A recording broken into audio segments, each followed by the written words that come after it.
Slave children were in high demand, therefore young women in the childbearing years were extremely valuable. For example, former slave Boston Blackwell, who witnessed the sale of 2 women in Memphis, Tennessee, reported that the girl of 15 who had no children was sold for $800, but a breeding woman sold for $1,500. Human reproduction was so important to the continuation of slavery that members of the South of the ruling class willed their heaves of unborn children of slaves as well as living people.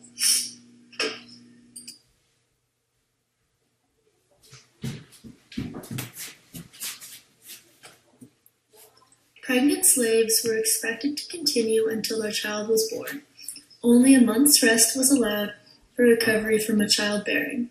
The women then carried the child on their backs while they worked in the fields. In his autobiography, Frederick Douglass claimed that in a part of Maryland and where he was born, he quoted, "To part children from their mothers at a very early age. Frequently, before the child has reached its 12th month, its mother is taken from it and hired out on some farm a considerable distance off, and the child is placed under the care of an old woman too old for field labor."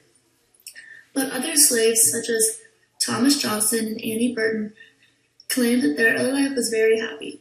Elizabeth Keckley started work as a child minder at 4, whereas Hosea Johnson and Isaiah Manson ran errands and to carry water to the slaves working in the fields where they reached the age of 5.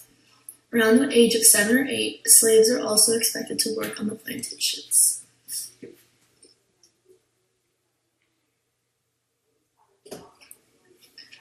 A recent study has shown important facts on infant slaveries.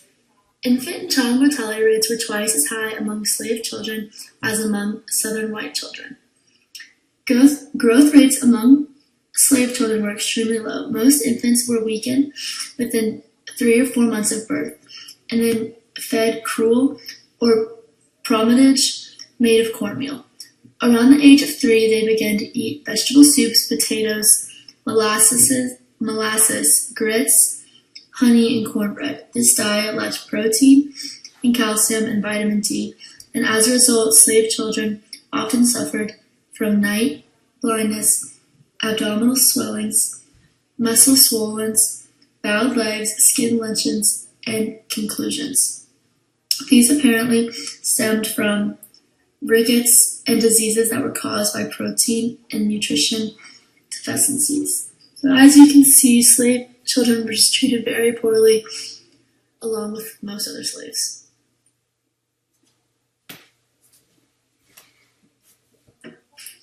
All slaves were treated very poorly, but children slaves were treated some of the worst.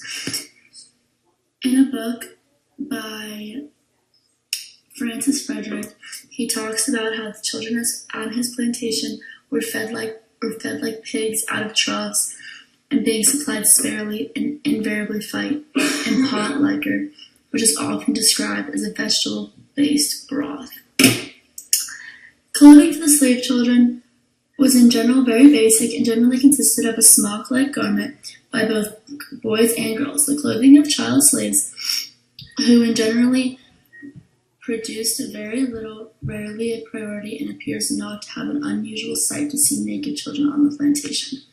Lost and torn clothing was rarely replaced, and the growing patterns of children were not taken into account.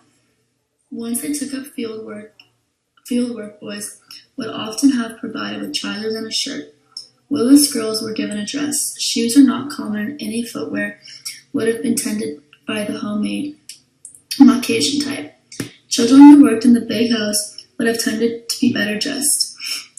In this book, Frederick describes a situation. Slaveholders were more concerned about the cost of slave clothes and shoes than about their comfort. This is just another example of how slave children were treated very poorly throughout this time period.